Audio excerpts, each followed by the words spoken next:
রক্ত হচ্ছে এক ধরনের রূপান্তরিত যোজক টিস্যু। কেন বলা হচ্ছে এরকম? কারণ আসলে রক্ত হচ্ছে আমার শরীর ভেতর যতগুলো তন্ত্র আছে সবগুলোকে একটা আরেকটার সাথে কানেক্ট করছে। এটি গাঢ় লাল বর্ণের অস্বচ্ছ খাদ্য বিতরণ। এটাকে পরিবহন গুচ্ছ বলা হয়ে থাকে, কারণ এটা কি করছে, এটা আমার শরীরের প্রত্যেকটা কোষের জন্য যা যা প্রয়োজন সেটা সেটা নিয়ে যাচ্ছে, আবার বিপাকীয় যে বর্জ্যগুলো তৈরি হচ্ছে সেগুলো অপসারণের ব্যবস্থা করছে, যার কারণে রক্তকে আমরা পরিবহন কলাগুচ্ছ বলে থাকি। এটা এছাড়া এটাকে চলমান ভান্ডার বলা যায়। কারণ হচ্ছে শরীরের প্রত্যেকটা কোষের জন্য যা যা প্রয়োজন, অর্থাৎ এক কথায় বলতে পারি আমার শরীরের সুস্থতা এবং সুষ্ঠুভাবে পরিচালনা করার জন্য যা প্রয়োজন সবগুলোই কি রক্ত ধারণ করে থাকে। রক্তের উপাদান হচ্ছে দুইটি, একটা হচ্ছে প্লাজমা এবং আরেকটা হচ্ছে রক্তকণিকা। প্লাজমা 55% প্লাজমা আর 45% হচ্ছে কণিকা। প্লাজমাটা কি? প্লাজমাটা হচ্ছে রক্তের যে হালকা হলুদ বর্ণের অংশটা থাকে সেটাকে প্লাজমা বলে। এটার মধ্যে থাকে বিভিন্ন ধরনের জৈব উপাদান, অজৈব উপাদান এবং অবশ্যই কণিকা। অজৈব উপাদান কি? যেমন ধরো sodium chloride, sodium bicarbonate, calcium ion, potassium, magnesium, ferrous, এগুলো হচ্ছে অজৈব উপাদান। এটার পরিমাণটা খুব বেশি না, অজৈব 0.9%, এবং জৈব উপাদানের পরিমাণটা হচ্ছে 7 মানে জৈব উপাদানের পরিমাণটা হচ্ছে একটু বেশি, সেটা হচ্ছে 8 থেকে 10%। তার মধ্যে 7.5% হচ্ছে বিভিন্ন ধরনের প্লাজমা প্রোটিন, যেমন ধরো অ্যালবুমিন, তারপর হচ্ছে তোমার প্রথমবিন, ফাইব্রিনোজেন, এই যে যেগুলো আছে ফাইব্রিনোজেন বা এই প্রোটিন, প্লাজমা প্রোটিন গুলো, যেহেতু এই প্রোটিন গুলো প্লাজমাতে থাকে এগুলোকে প্লাজমা প্রোটিন বলে থাকে। আর আছে বিভিন্ন ধরনের নাইট্রোজেন জাতীয় রাসায়নিক পদার্থ, যেমন ধরো ইউরিয়া, ইউরিক অ্যাসিড, তারপর হচ্ছে অ্যামোনিয়া, ক্রিয়েটিনিন, এই প্রভৃতি। এখন আসো আরো অন্যান্য যে পদার্থগুলো আছে, যেমন ধরো গ্লুকোজ, ফ্যাট, কোলেস্টেরল, হরমোন, এগুলো কিন্তু আমাদের প্লাজমাতে থাকে। কণিকা, আমরা কণিকা 2-3 ভাগে ভাগ করি। একটা হচ্ছে লোহিত কণিকা, শ্বেতরক্ত কণিকা, আর একটা হচ্ছে অনুচক্রিকা। তাহলে আসো আমরা প্রথমে রক্ত কণিকা সম্পর্কে একটু বলি। রক্ত কণিকা, প্রথমে আমি তোমাদেরকে একটা প্রশ্ন করি। এই যে আমি কণিকা বলছি বা red red blood corpuscle, white blood corpuscle, অর্থাৎ সেল বলছি না কিন্তু, যদিও কর্পাসল বলছি, তাহলে আমরা কোষ না বলে এগুলোকে কণিকা বলছি কেন? আমি আশা করব তোমরা অনেকেই এই ব্যাপারটা জানো। এটা হচ্ছে আসলে এই রক্ত কোষগুলো অন্য কোষের মতো স্ববিভাজিত না হয়ে হিমাটোপয়েসিস প্রক্রিয়ার সৃষ্টি হচ্ছে। কোন প্রক্রিয়ায়? হিমাটোপয়েসিস প্রক্রিয়ায়। এই প্রক্রিয়াটি সম্পর্কে আমি যখন কণিকাগুলোর কথা বলবো, বিবর্তনের কথা বলবো, তখন আমরা আলোচনা করব। প্রথমে আসলে লোহিত কণিকা, দ্বিঅবতল নিউক্লিয়াস বিহীন, যদিও আমরা যখন বিবর্তনে দেখবো যে একদম প্রাথমিক অবস্থায় কিন্তু নিউক্লিয়াস থাকে এবং হিমোগ্লোবিন সমৃদ্ধ। এই যে এই আরবিসি অত্যন্ত নমনীয় প্রকৃতির স্থিতিস্থাপক। এটা হিমোগ্লোবিন ধারণ করে, অর্থাৎ এটা কি অক্সিজেন এবং কার্বন ডাই অক্সাইড আমার সেলের মধ্যে পৌঁছে দিচ্ছে, আবার নিয়ে আসছে। প্রতি সেকেন্ডে 20 লক্ষ থেকে 1 কোটি পর্যন্ত আরবিসি সৃষ্টি হচ্ছে এবং সম পরিমাণে নষ্ট হয়ে যাচ্ছে। আমাদের সেলে যে ম্যাক্রোফেজ আছে, যে ম্যাক্রোফেজ সেলগুলো আছে বড় বড়, এগুলো কি করছে? এগুলোকে বিস্মিষ্ট করছে, এগুলোকে ভক্ষণ করছে এবং প্রয়োজনীয় যে উপাদান অর্থাৎ ফেররিন লৌহটাকে রেখে দিচ্ছে, অন্যটাকে পিত্তরঞ্জক অর্থাৎ বিলরুবিন হিসেবে এটাকে নিষ্কাশন করে দিচ্ছে। এখন এই যে আমি বললাম প্রতি সেকেন্ডে 20 লক্ষ থেকে 1 কোটি পর্যন্ত আরবিসি সৃষ্টি হচ্ছে। আরেকটা মজার ব্যাপার হচ্ছে এদের আয়ুষ্কাল হচ্ছে 120 দিন। আমরা জানি 120 দিনে এরা 11,000 কিলোমিটার পথ পরিভ্রমণ করতে পারে। একটা কণিকা প্রতি মিনিটে একবার সমগ্র দেহ পরিভ্রমণ করে। এই আমরা এবার আমরা একটু এটার বিবর্তনটা দেখি। লোহিত কণিকা যে রেটিকুলার সেল গুলো থেকে যে হিমোসাইটোব্লাস্ট অর্থাৎ অস্থিমজ্জার রেটিকুলার সেল থেকে কিন্তু কি আমাদের তিনটি যে কণিকার কথা বললাম, তিনটি সৃষ্টি হয়ে থাকে। মূলটা হচ্ছে রেটিকুলার সেল, এখানে হিমোসাইটোব্লাস্ট আসছে, অর্থাৎ রেটিকুলার সেল গুলো বিভাজিত হয়ে হিমোসাইটোব্লাস্টে পরিণত হয়। নিউক্লিয়াসটা একটু বড়, সাইটোপ্লাজমের পরিমাণটা কম। এটা এরপরে এটা যে পরিবর্তন সেটা হচ্ছে প্রো ইরাটোব্লাস্ট। নিউক্লিয়াসটা দেখতে পাচ্ছ সাইটোপ্লাজমটাও একটু বেগুনি বর্ণের। এরপরে বিভিন্ন পরিবর্তনের মাধ্যমে এখানে নিউক্লিয়াস আস্তে আস্তে বিলুপ্ত হয়ে যায়। এরপর দেখো নিউক্লিয়াস আস্তে আস্তে শুরু হতে থাকে, এখানকার ভেতরে যে ক্রোমাটিন জালকগুলো কিন্তু কি হতে থাকে, এগুলো কিন্তু বড় হতে থাকে। একটা পর্যায়ে এসে যখন এটা নমোব্লাস্টে পরিণত হচ্ছে, তখন এক্সোসাইটোসিস প্রক্রিয়ার মাধ্যমে নিউক্লিয়াসটা বের হয়ে যাচ্ছে। তখন এই সেলটাকে বলা হচ্ছে রেটিকুলোসাইট। এটাকে বলা হচ্ছে তখন রেটিকুলোসাইট বলা হচ্ছে। রেটিকুলোসাইটটা তখন কিন্তু রেটিকুলোসাইটের মধ্যে দেখো এখানে কতগুলো কিন্তু যে জালিকা দেখতে পাচ্ছ, এই জালিকাটা গুলো যখন বিলীন হয়ে যায় তখন সেটা হয়ে যাচ্ছে আরবিসি। এটাই হচ্ছে লোহিত রক্তকণিকার বিবর্তন। শ্বেত রক্তকণিকা, শ্বেত রক্তকণিকা হচ্ছে আমাদের দেহের সোলজার, অর্থাৎ আমাদের শরীরটার ইমিউনিটিটাকে রক্ষা করার জন্য শ্বেতকণিকার ভূমিকাটা অনেক বেশি ইম্পর্টেন্ট। এই শ্বেত রক্তকণিকাকে আমরা বলে থাকি ভ্রাম্যমাণ প্রতিরক্ষামূলক ইউনিট। কেন বলে থাকি, আসলে এটা আমাদের বলতে পারো আমাদের চোখের অন্তরালে এই কণিকাগুলো সংঘবদ্ধ হয়ে দেহের মানে আমাদের দেহের প্রতিরক্ষার কাজটা খুব সুন্দরভাবে করে যাচ্ছে, যার কারণে এটাকে বলা হচ্ছে ভ্রাম্যমাণ প্রতিরক্ষামূলক ইউনিট। এটা দুই প্রকার, অর্থাৎ গ্রেনিউলে দানার উপস্থিতির উপর, একটা হচ্ছে গ্রেনিউলোসাইট যাদের মধ্যে দানাটা আছে, আর যাদের নেই তারা হচ্ছে অ্যাগ্রেনুলোসাইট। গ্রেনিউলোসাইট হচ্ছে নিউট্রোফিল, ইসিনোফিল, তারপরে হচ্ছে বেসোফিল। এই যে নিউট্রিফিল এই তিনটার মধ্যে আবার কি আছে, নিউক্লিয়াস গুলো বিভিন্ন খণ্ডে বিভক্ত, যেমন নিউট্রিফিলের 3 খণ্ড, বেসোফিল আবার হচ্ছে কি, বেসোফিল আবার তোমার ইসোনোফিলের 2 খণ্ড বিশিষ্ট। বেসোফিলের ক্ষেত্রে এটা দেখা যাচ্ছে বেসোফিলে এটা কিন্তু আবার 2 খণ্ডে কি থাকে। এবং এদের লিসনার নামক যে রঞ্জকটা আছে সেটা কিভাবে ধারণ করছে, কেউ হচ্ছে বেগুনি রঙের, কেউ নীলাভ সবুজ। এই যে রংটা ধারণ করছে, এই ধারণ করার উপরে কিন্তু কি এই নামগুলো নামকরণ করা হয়ে থাকছে।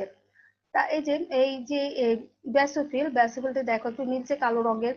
তারপরে ইসোনোফিলটা হচ্ছে বলা হয় তাকে এখানে যদি বা পুরোটা আসে না, এটা লালচে কমলা রঙের হয়ে থাকে, অর্থাৎ রং ধারণের উপর নামকরণটা হয়ে থাকে। এখন আসো এই নিউট্রিফিলটা কি করছে, নিউট্রিফিলের প্রধান কাজ হচ্ছে আসলে নিউট্রিফিলের সাথে আরেকটা প্রক্রিয়ার কথা তোমরা একটু মনোযোগ দিয়ে শুনো, সেটাকে বলা ডায়াপেরিসিস। নিউট্রিফিল কিন্তু আমাদের দেহের যে জীবাণুগুলো ঢুকে সেগুলোকে গ্রাস করে। এদের মানে এদের মানে কণিকার চেয়ে আমি যদি বলি এদের মানে এদের কণিকার চেয়ে কোষিক জালিকার প্রাচীরে এই কণিকার চেয়ে ছোট ছিদ্র ভেদ করে কিন্তু ঢুকে যেতে পারে কোনো একটা সংক্রমণ স্থল বা টিস্যুতে। এই প্রক্রিয়াটাকে বলা হয় ডায়াপেরিসিস। তাহলে এটা কিন্তু আবার আরেকটা কাজ করে, সেটা কিন্তু মানে কোনো জীবাণু বা অবাঞ্ছিত কোনো যখন পদার্থ প্রবেশ করে আমাদের শরীরে, সে অনুপ্রবেশকারী সম্পর্কে বার্তা অন্যান্য দেহকোষে এরা কিন্তু পৌঁছে দেয়। ইসোনোফিল এটা যতটা না বেশি আমাদের রক্তবাহিকাতে থাকে তার চেয়ে বেশি থাকে কোষ্ঠিক নালীতে, এবং এটা আমাদের অ্যালার্জি প্রতিরোধ করতে সাহায্য করে থাকে। এবং এটা কি করে, যে ফ্যাগোসাইটিস প্রক্রিয়ার মধ্যে যে জীবাণুগুলো ভক্ষণ করা যায় না, যেগুলো বড় হয়, সেক্ষেত্রে এগুলোকে ভক্ষণ করার জন্য ওই যে সংক্রমণ স্থলে জড়ো হয় এবং হাইড্রোলাইটিক প্রক্রিয়ার মাধ্যমে ওই জীবাণুটাকে বিশ্লিষ্ট করে। এরপর ব্যাসোফিলের মধ্যে কিন্তু খুব গুরুত্বপূর্ণ 2টা উপাদান নিঃসরণ করে, একটা হচ্ছে হ্যাপারিন, একটা হচ্ছে হিস্টামিন। তোমরা জানো হিস্টামিন হচ্ছে আমাদের দেহের যে আমাদের যে রক্তের প্রাচীরকে প্রসারিত করে, আর হিস্টামিন প্রসারিত করে, আর হ্যাপারিন কি করে, হ্যাপারিন কিন্তু রক্তবাহিকার মধ্যে রক্তটা জমাট বাঁধতে দেয় না। এরপর মনোসাইট, এই মনোসাইটটা হচ্ছে আসলে সবচেয়ে বড় কি বলতে পারে শ্বেত রক্তকণিকা, আর লিম্ফোসাইট হচ্ছে দ্বিতীয় বৃহত্তম শ্বেত রক্তকণিকা। মনোসাইট আমাদের শরীরে বিপুল পরিমাণে যে ব্যাকটেরিয়া, ভাইরাস বা আমাদের শরীরে মানে নেক্রোটিক অংশগুলো, অর্থাৎ পচনরূপী যে দেহাংশগুলো থাকে বা বহিরাগত পদার্থগুলোকে মনোসাইট কি করে, একটু মানে এই যে ম্যাক্রোফেজও বলা হয়, এটা কি করে প্রাকৃতিক মানে এটা ঘ্রাস করে বলে এটাকে আমাদের শরীরকে সুস্থ রাখছে, এটাকে কিন্তু আহ ভাঙরও বলা হয়, অর্থাৎ ঝাড়ুদারও বলা হয়ে থাকে। তারপর হচ্ছে লিম্ফোসাইট। লিম্ফোসাইট এটা আমাদের ইমিউনিটির সাথে অনেক বেশি কিন্তু কি জড়িত। এই যে এই এই তোমরা বিটা লিম্ফোসাইটের নাম শুনেছো, টি লিম্ফোসাইটের নাম শুনেছো। বিটা লিম্ফোসাইট কি করে, যাতে মানে ভবিষ্যৎ একটা অণুজীব প্রবেশ করেছে, একই ধরনের অণুজীব যাতে ভবিষ্যতে দেহে প্রবেশ করতে না পারে, সেই স্মৃতিটা বিটা কোষ ধারণ করে, যার কারণে সহজে কি করতে পারে, শনাক্ত এবং ধ্বংস করতে পারে। আর টি কোষটা এটা শুধু ভাইরাসকে ধ্বংস করে না, সাথে সাথে আমার শরীরের ভেতরে অনাকাঙ্ক্ষিত যে দেহকোষ বা ক্যান্সার ইত্যাদি ধ্বংস কাজ করে থাকে। এখন আরেকটা কথা বলি, আমরা বিভিন্ন অঙ্গের মধ্যে কিছু সেলের নাম বলে থাকি, যেমন ধরো যকৃৎ সেলের বাইরে আমি বলেছিলাম কাপ্পার সেল, তারপরে ধরো ফুসফুসে ম্যাক্রোফেজ বলেছিলাম, এইরকম আহ ফুসফুসের ক্ষেত্রে বলেছিলাম। এই যে সেলগুলো, অর্থাৎ কিছু কিছু শ্বেত রক্তকণিকা কিন্তু রক্ত থেকে স্থানান্তরিত হয়ে অন্য কোনো টিস্যুতে স্থায়ীভাবে অবস্থান করে। এই এই এই রূপটা হচ্ছে বিভিন্নভাবে আমরা বলে থাকি, কাপ্পার সেল বলছি আমরা এটাকে, ম্যাক্রোফেজও বলে থাকছি। তবে যেখানেই যাক এদের কাজটা হচ্ছে কিন্তু ইমিউনিটিটা রক্ষা করা। এখন আসো আমরা পরবর্তী স্লাইডে যাই। এটা হচ্ছে কিভাবে লিউকোসাইট গুলো তৈরি হচ্ছে। আমি প্রথমে বলেছি আসলে প্রত্যেকটা রক্তকণিকা কিন্তু সৃষ্টি হচ্ছে রেটিকুলার সেল, অর্থাৎ অস্থিমজ্জার যে রেটিকুলার সেলটা আছে, অস্থিমজ্জার রেটিকুলাম কোষ থেকে উদ্ভূত হিমোসাইটোব্লাস্ট, বা অনেক ক্ষেত্রে এটাকে মাইলয়েড স্টেম সেল বলা হচ্ছে, বা পাইলোব্লাস্ট। এই দেখো এই একটা সেল থেকে কিন্তু 3 ধরনের রক্তকণিকা পাচ্ছি আমরা, 3 ধরনের রক্তকণিকা এখানে দেখো। আবার মায়োব্লাস্ট থেকে গ্রানুলোসাইট থেকে যে 3টা গ্রানুলোসাইট এগুলো উৎপন্ন হচ্ছে। আবার এদিকে লিম্ফোয়েড স্টেম সেল, লিম্ফোয়েড থেকে যেটা এগুলো থাকে লসিকা পিণ্ডে বা অস্থিমজ্জায়ও থাকে লিম্ফোয়েড সেল, এই লিম্ফোয়েড স্টেম সেল থেকে লিম্ফোব্লাস্টও উৎপন্ন হচ্ছে। বিটা লিম্ফোসাইট, তারপর টি লিম্ফোসাইট, ন্যাচারাল কিলার সেল, এগুলো লিম্ফোসাইট এভাবে উৎপন্ন হচ্ছে। একটা জিনিস আমি এখানে বলে রাখি, হিমোসাইটোব্লাস্ট বা আমরা এই পরবর্তী স্লাইডে যাচ্ছি, হিমোসাইটোব্লাস্ট, হিমোসাইটোব্লাস্টকে বলা হচ্ছে মাল্টিপোটেন্ট, অর্থাৎ এই সেলগুলো কিন্তু বিভিন্ন, এগুলো স্টেম সেল, এই সেলগুলো বিভিন্ন সেলে রূপান্তরিত হতে পারে। এরপরে আসো অনুচক্রিকা। অনুচক্রিকাটা হচ্ছে আমাদের কিন্তু অনেক গুরুত্বপূর্ণ কাজ করে থাকে, কিন্তু এদের কোনো নিউক্লিয়াস নেই, অনিয়তাকার। এরা সংকোচনে সহায়ক যে প্রোটিনগুলো যেমন অ্যাক্টিন, তারপর আছে তোমার মায়োসিন, এগুলো ধারণ করে, তারপর হচ্ছে ক্যালসিয়াম আয়ন ধারণ করে, বিভিন্ন বৃদ্ধি ফ্যাক্টর এরা ধারণ করে থাকে। এরা শুধু এদের যে সাইটোপ্লাজমে না, এদের ঝিল্লিও কিন্তু কি অত্যন্ত গুরুত্বপূর্ণ, কারণ হচ্ছে এন্ডোথেলিয়ামের সাথে যখন যুক্ত হয় তখন ঝিল্লি থেকে প্রচুর পরিমাণে ফসফোলিপিড নির্গত হয়। যে ফসফোলিপিড নির্গত হয়, এছাড়া গ্লাইকোলিপিডও এরা কি করে, নির্গত করে। যে ফসফোলিপিডটা নির্গত করে এটা কিন্তু রক্ত জমাট বাঁধাকে ত্বরান্বিত করে। এত কাজ করার পরেও বিজ্ঞানীরা কিন্তু এটাকে সেল বলছে না, কারণ হচ্ছে এটা না আছে নিউক্লিয়াস, না আছে ডিএনএ। এটাকে স্তন্যপায়ীর ক্ষেত্রে বলা হচ্ছে থ্রম্বোসাইট এবং প্লেটিলেট বলি আমরা, কিন্তু এটাকে প্লেটিলেট বলি। আসলে এটা হচ্ছে কি অনেক ক্ষেত্রে এটা ক্ষুদ্র ক্ষুদ্র খণ্ডে পরিণত হয়ে এটা মানে ক্ষুদ্র ক্ষুদ্র খণ্ডে থাকে, নিউক্লিয়াস বিহীন, মানে খণ্ড খণ্ড যে অবস্থাটা, এটাকে আমরা প্লেটিলেট বলছি। এরপরে আসুন ডেভেলপমেন্ট অফ প্লেটিলেটস। এই যে আমি এটা বিভিন্ন নামে আসলে বলে, যে এখানে একটা শব্দ দেখলে প্লোরিপোটেন্ট, প্লোরিপোটেন্ট, অর্থাৎ এই সেলগুলো হচ্ছে, স্টেম সেলগুলো হচ্ছে আসলে ইম্যাচিউর, এটা কিন্তু বিভিন্ন সেলে রূপান্তরিত হচ্ছে, এই জন্য এগুলো প্লুরিপোটেন্ট বলা হয়ে থাকে। এই যে দেখো প্রো মেগাক্যারোসাইট, অনেক ক্ষেত্রে এটাকে তোমরা মেগাক্যারিওব্লাস্টও দেখবে। মেগাক্যারিওসাইটে যখন একটু পূর্ণতা প্রাপ্তি হয় তখন এটাকে বলা হচ্ছে মেগাক্যারিওসাইট। এখানে দেখবেন নিউক্লিয়াস গুলো আস্তে আস্তে কি চক্রাকারে সাজানো থাকছে। তারপর আসো এই মেগাক্যারোসাইট গুলো যখন অস্থিমজ্জায় তো থাকে, অস্থিমজ্জার মধ্যে অনেকগুলো রক্তনালী আছে, রক্তনালী বাইরের পার্শ্ব থেকে নিজের দেহের কিছু অংশ কি করে, বাইরে থেকে রক্তনালীর ভেতরে প্রবেশ করিয়ে দেয়। এরপর প্রসারিত অংশটা কি করছে, এরপর প্রসারিত অংশগুলো এরা কি করছে, মূল মানে দেহ থেকে বিচ্ছিন্ন হয়ে যায়। এই যে দেখতে পাচ্ছ মূল দেহ থেকে বিচ্ছিন্ন হয়ে যাচ্ছে, তখন এটাকে বলা হচ্ছে প্ল্যাটিলেট। এরপরে আসো রক্ততঞ্চন। রক্ততঞ্চন আমরা জানি যে রক্ত যাতে জমাট বেঁধে যায় আমাদের শরীরে, আমাদের রক্তবাহিকার মধ্যে হচ্ছে, আমাদের রক্তবাহিকা হচ্ছে ভেতরের অংশটা হচ্ছে মসৃণ, এবং এখানে হ্যাপারিন নামক মিউকোপলিস্যাকারাইড থাকে।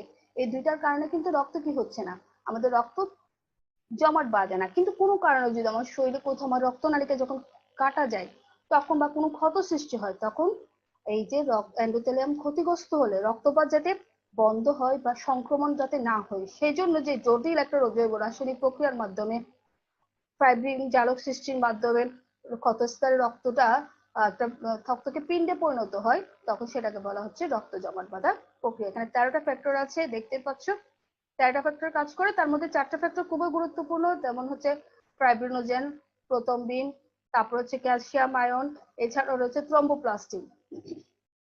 এখন আসো কিভাবে এখানে দেখো, একটু করে আমি দেখানোর চেষ্টা করেছি, যদিও ভিডিও দেখাবো তোমাদেরকে। এখানে দেখো যে ব্রোকেন ভেসেলটা কেটে যাওয়ার পরে এখানে যখন কেটে যায় তখন আসলে হয় কি, অণুচক্রিকা গুলো অনেক বেশি মানে কোলাজেনের জন্য যখন সংস্পর্শে আসে এই যে অণুচক্রিকা গুলো এমনিতে স্বাভাবিক অবস্থায় কিন্তু রক্তবাহিকার যে এন্ডোথেলিয়াল কোষগুলো আছে সেখান থেকে মানে বিশেষ যে আমি বললাম এখান থেকে হ্যাপারিন, তারপরে আছে আরেকটা থ্রম্বো মডিউলিন, এগুলো যখন ক্ষরিত হয় সে কারণে কিন্তু অণুচক্রিকা কিন্তু এন্ডোথেলিয়ালের সংস্পর্শে আসতে পারে না।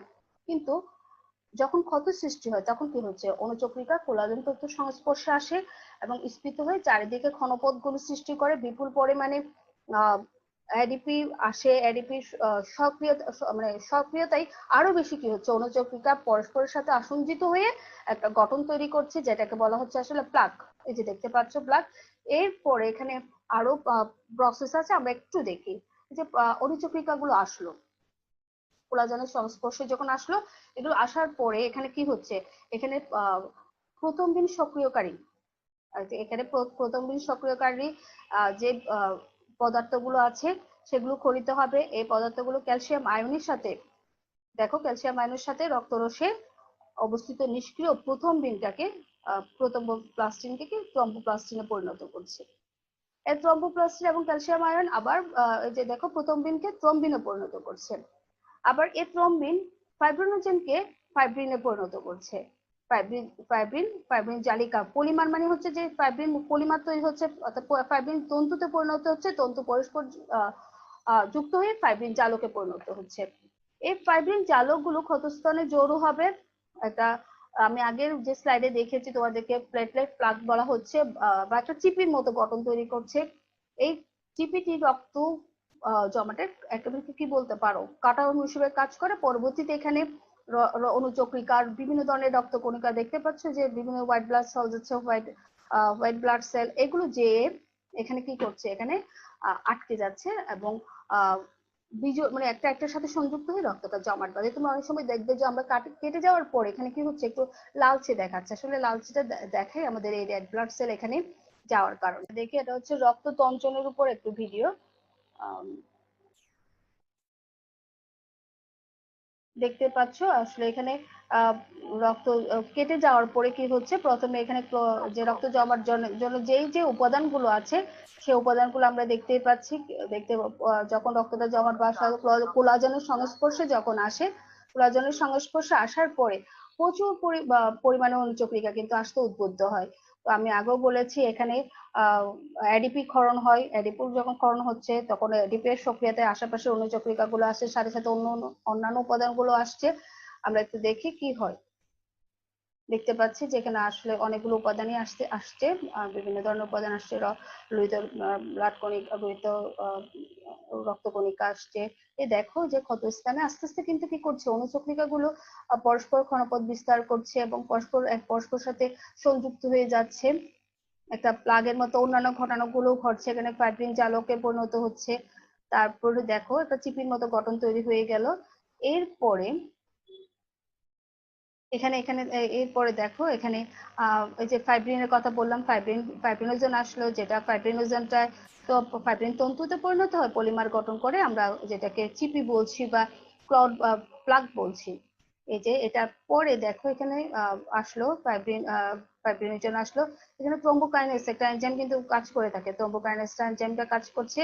এরপরে এখানে প্লাসমিন, এই প্লাসমিন এটাও একটা গুরুত্বপূর্ণ উপাদান, এটা একটা এনজাইম, এটা কি করে ফাইব্রিন জালককে ধ্বংস মানে এই যে এখন দেখো আস্তে আস্তে এটা পুরোটা একটা গঠন তৈরি হয়ে গেল, একদম শক্তিশালী একটা গঠন। এরপরে দেখো এখানে আহ প্লাসমিন আসছে, আমি এই প্লাসমিনের কথাই বললাম। এই প্লাসমিনটা কিন্তু কি ক্লটিংটাকে কি করতে দিবে না, ক্লটিংটাকে মানে আস্তে আস্তে বিগলিত করে ফেলে, এটা ডিগ্রেডেশন করে থাকে, যাতে আমাদের রক্তটা সহজে রক্ত প্রবাহটা মসৃণ ভাবে চলতে পারে।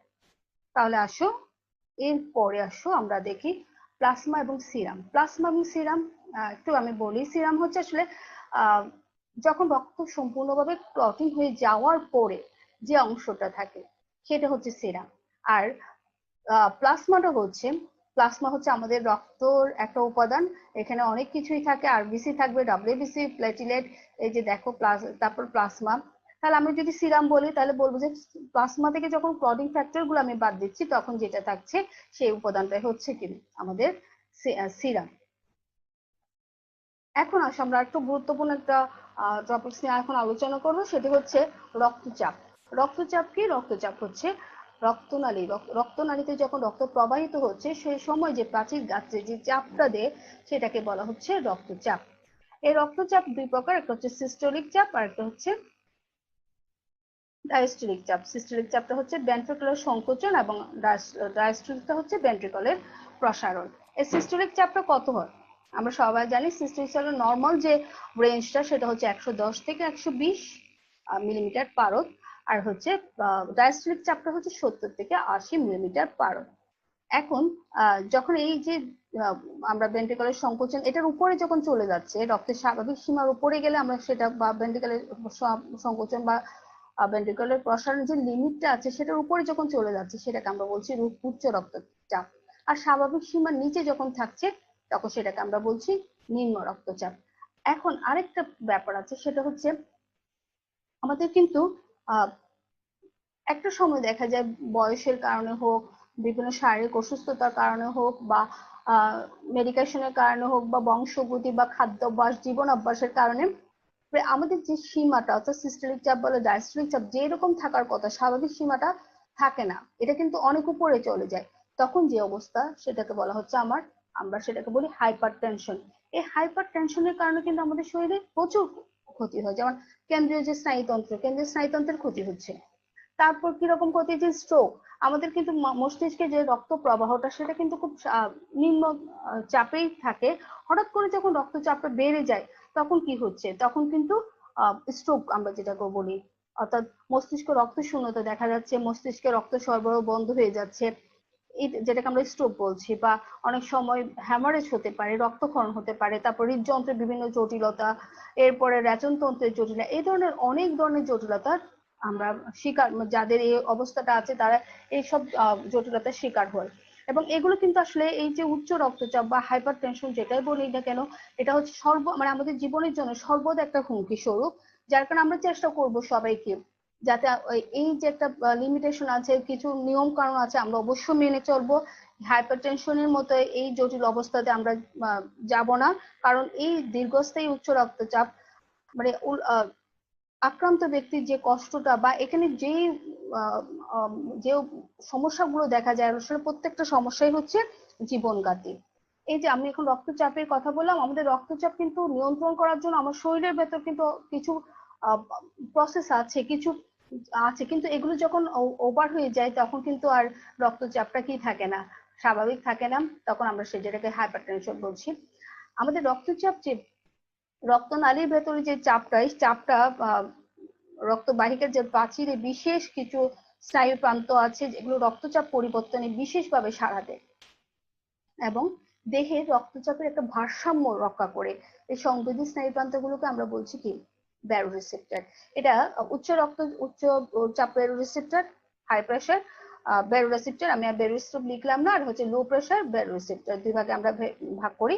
এবং যেভাবে কাজটা করে ব্যারোরিসেপ্টর, যেভাবে আমার শরীরের মধ্যে রক্তচাপটাকে একটা ভারসাম্যের মধ্যে নিয়ে আসে সেটাকে বলা হচ্ছে ব্যারো রিফ্লেক্স। এখন আমরা দেখি আমাদের ব্যারো রিসেপ্টর গুলো কোথায় থাকে। যেগুলো উচ্চ ব্যারো রিসেপ্টর গুলো সেগুলো আমাদের ক্যারোটিড সাইনাস, তারপরে অ্যাওর্টিক আর্চে থাকে, তারপর হচ্ছে বাম ভেন্ট্রিকলে অর্থাৎ বাম নিলয়ের প্রাচীরে থাকবে, তারপর হচ্ছে ডান তারপর অর্থাৎ ডান যে সাবক্লেভিয়ান আর্টারিটা আছে সাবক্লেভিয়ান ধমনীর গোড়াতে থাকে। আর লো প্রেশার নিম্নচাপ যে ইয়েটা থাকে, নিম্নচাপ বা নিম্নচাপ বায়ু রেসেপ্টর, এদেরকে আয়তন রেসেপ্টরও বলা হয়ে থাকে। এগুলো থাকে ডান অলিন্দ, বাম অলিন্দ এবং যে বিভিন্ন ভেন্ট্রিকলের যে আমাদের সুপিরিয়র ভেন্ট্রিকল, তারপরে vena CAVA, superior vena CAVA এবং ইনফেরিয়র ভেনা কাভা, তারপর হচ্ছে পালমোনারি ধমনির গোড়াতে থাকে, পালমোনারি শিরাতে থাকে। এখানে লো প্রেসার ব্যারোরিসেপ্টর বা আয়তন ব্যারোরিসেপ্টর গুলো অবস্থান করে। এখন আসো, যদি কোনো কারণে আমাদের প্রেসারটা কি অর্থাৎ উচ্চচাপ ব্যারোরিসেপ্টর কিভাবে কাজ করে আমি একটু আমি ইংলিশে রাখলাম, আশা করি তোমাদের বুঝতে সমস্যা হবে না। এই যে আমাদের প্রথমে আমি বলেছি উচ্চচাপ যে ব্যারোরিসেপ্টর গুলো, এগুলো থাকে আমাদের অ্যাওর্টিক এবং ক্যারোটিড সাইনাস এর মধ্যে থাকে। যখন ব্লাড প্রেশারটা রাইজ করে অর্থাৎ বাড়ে, কোথায় বাড়বে? আমার আর্টারির মধ্যে, তখন ধমনির মধ্যে, এই ধমনি তখন এটা কি করে, ওখানে যে ব্যারোরিসেপ্টর গুলো থাকে সেগুলো স্টিমুলেট হয়, সেগুলো উদ্দীপ্ত হয়। সেই উদ্দীপনাটা নিয়ে আসে সেন্ট্রাল যে ভ্যাসোমোটর কেন্দ্রে, ভ্যাসোমোটর, এই ভ্যাসোমোটর কেন্দ্রটার মধ্যে এটা নিয়ে আসে। তখন কি করছে ভ্যাসোমোটর ভ্যাসোমোটর কেন্দ্রটা সিম্প্যাথেটিক, আমাদের যে প্যারাসিম্প্যাথেটিক এবং সিম্প্যাথেটিক যে দুইটা স্নায়ুতন্ত্র আছে স্বয়ংক্রিয় স্নায়ুতন্ত্রে, প্যারাসিম্প্যাথেটিক নার্ভকে স্নায়ু বরাবর হৃৎপিণ্ড এবং রক্তনালী, অর্থাৎ এটা কি করে খবর পাঠিয়ে দেয়। কি খবর পাঠায়? বলে কি তুমি কি করো, হৃৎপিণ্ডকে বলে দিচ্ছে যে তুমি আস্তে আস্তে পাম্পিং ক্রিয়াটা কমাও। কমাতে বলে কেন? কারণ আমার রক্তনালীর মধ্যে রক্তের চাপটা বেড়ে গেছে। যখন কমিয়ে দেয় তখন এক্ষেত্রে আরেকটা জিনিস হবে, একটা জিনিস মনে রাখবে, যখন প্যারাসিম্প্যাথেটিক নার্ভ সক্রিয় হবে তখন কিন্তু সিম্প্যাথেটিক নার্ভ কিন্তু কি হবে, এটা বাধাগ্রস্ত থাকবে, এটা অবদমিত অবস্থায় থাকবে। এর ফলে এক পর্যায়ে দেখা যাচ্ছে ভ্যাসোডিলেশন হচ্ছে। ভ্যাসোডিলেশন মানে কি? ভ্যাসোডিলেশন হচ্ছে এই যে আমাদের রক্তচাপ, রক্তনালীগুলো, ভ্যাসেলগুলো ডিলাইটেড মানে একটু প্রসারিত অবস্থায় হয়ে যাচ্ছে। তখন প্রসারিত হয়ে গেলে কি চাপটা কমে যাবে। এভাবে সিস্টেমেটিক ব্লাড প্রেশারটা ফল করে, আমাদের ব্লাড প্রেশারটা সাম্য অবস্থায় ফিরে আসে। এরপরে দেখো অনেক সময় যে রক্তচাপ বেড়ে যায় সেটা না, রক্তচাপ কমেও যায়। এক্ষেত্রে অর্থাৎ রক্তচাপ যখন পড়ে যায় তখন কি হচ্ছে, এটা বিভিন্ন কারণে হতে পারে, যেমন ধরো মানসিক আঘাত থেকে হতে পারে।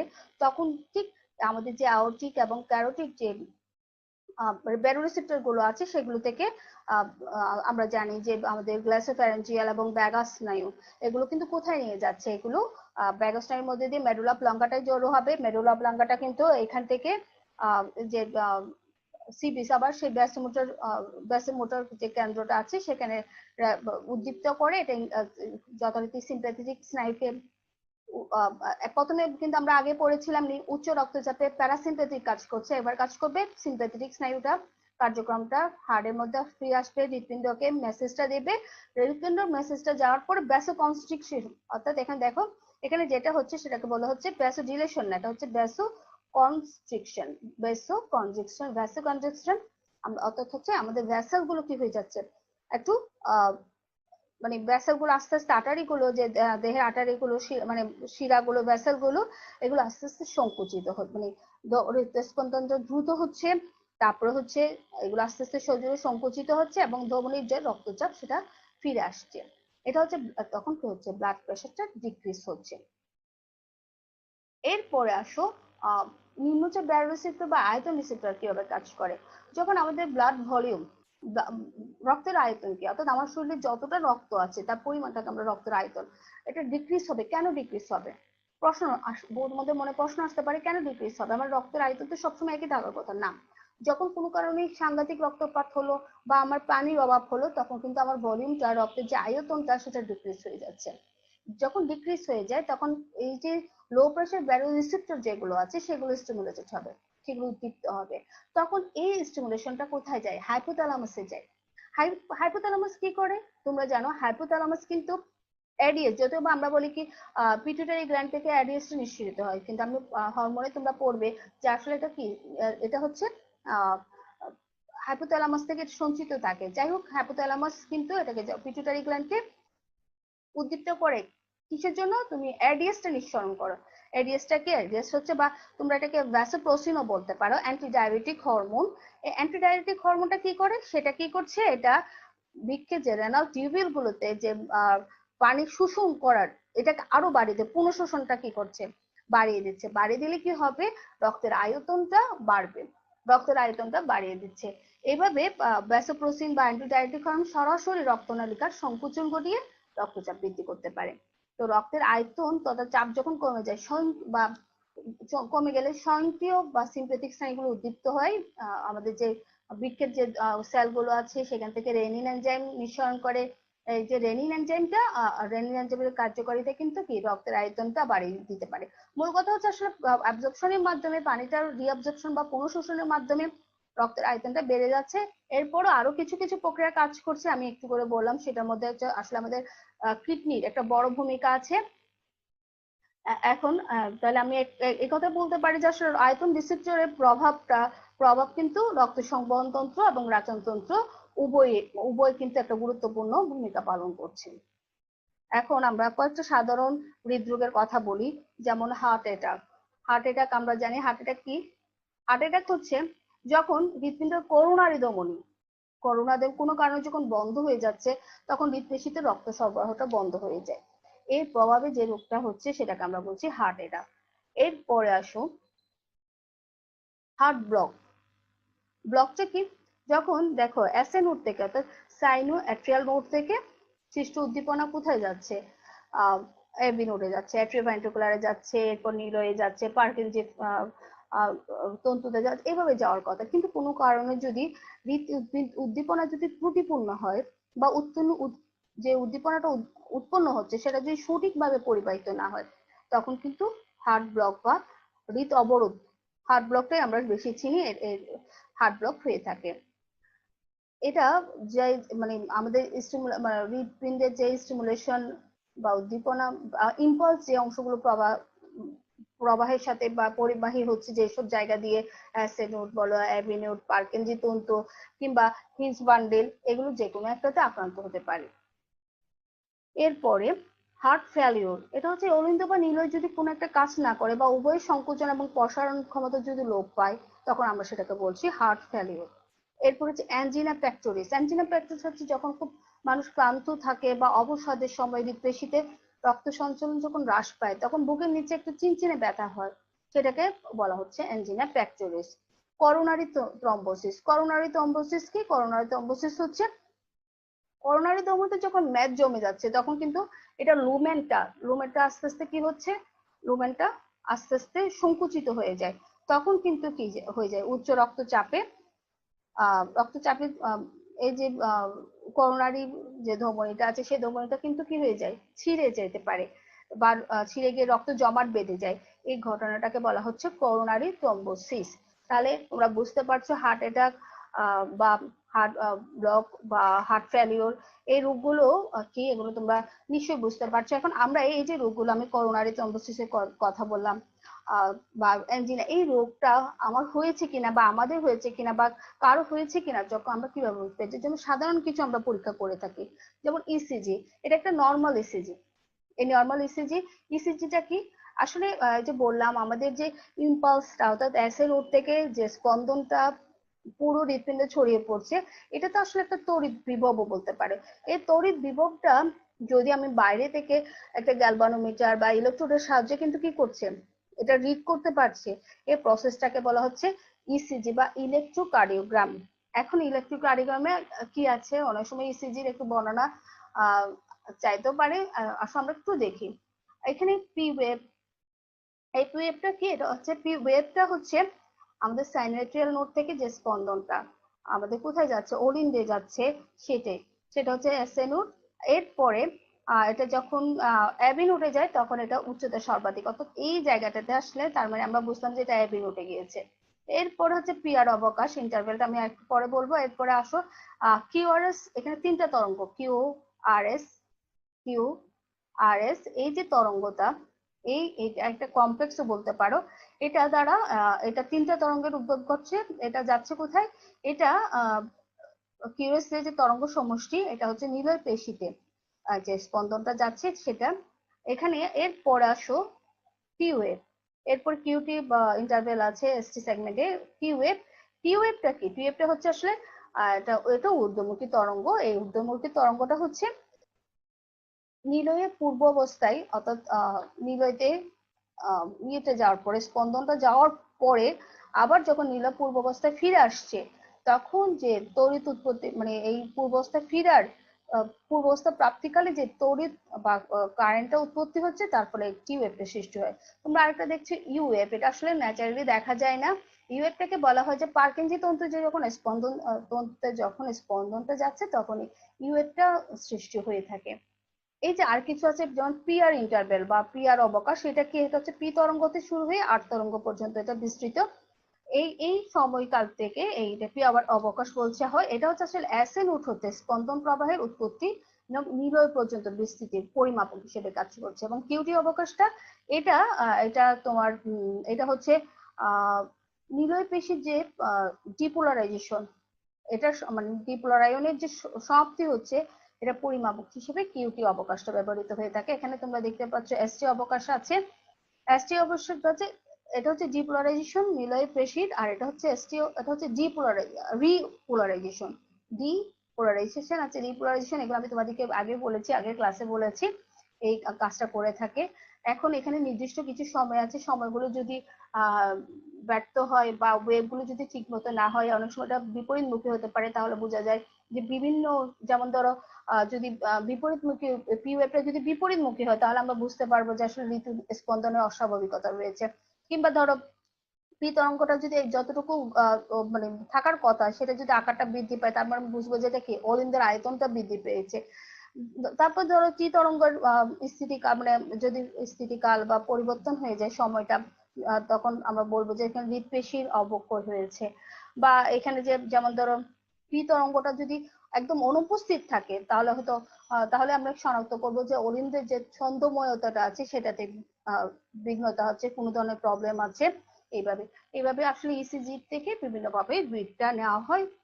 এরপর আসে ইটিটি, এটা হচ্ছে নির্দিষ্ট সময়ে নির্দিষ্ট নিয়ম ধরে ব্যায়াম করার পরে আমাদের যে ধমনীর স্পন্দনের হার রেকর্ড করা হয়। ইটিটি তোমরা দেখবে অনেক সময় একটা ট্রেডমিলের উপর দৌড়াতে বলে, তারপর হচ্ছে কি বিভিন্ন ইলেকট্রোড লাগানো থাকে, তখন এই এক্সারসাইজটা করার পরে যে মানে রক্ত হৃৎপিণ্ডের যে রক্ত সেচন ক্ষমতাটা নির্ণয় করা হয়। এর ফলে আসলে কোথাও কোনো হৃৎপিণ্ডের স্নায়ু সংযোগে বলো বা হৃৎপেশি দুর্বল হয়ে গেল কিনা, এই ধরনের অস্বাভাবিকতাগুলো ধরা পড়ে। এরপর ইকোকার্ডিওগ্রাম, এটা হচ্ছে হৃৎপিণ্ডের শব্দ রেকর্ড করার পদ্ধতি থেকে ইকোকার্ডিওগ্রাম বলা হয়ে থাকে। এই ইকোকার্ডিওগ্রামের মাধ্যমে এখানে কি প্রতিধ্বনিতা আসলে এখানে বিভিন্ন ধরনের ট্রান্সডিউসার ব্যবহার করা হয়, এটা প্রতিধ্বনি লিপিবদ্ধ করা হয় এটার মাধ্যমেও বিভিন্ন ত্রুটি বিচ্যুতি নির্ণয় করা হয়, হৃৎপিণ্ডে যে ভালভের সমস্যা হয়েছে কিনা, ধমনীতে কোনো টিউমার তৈরি হলো কিনা, এই ধরনের বিভিন্ন পরীক্ষাগুলো করে থাকে। আমরা একদম শেষ পর্যায়ে চলে আসছি। আমি আশা করি আজকের এই লেকচার থেকে তোমরা এখানে যে প্রশ্নগুলো দিয়েছে সবাই আনসার গুলো করতে পারবে।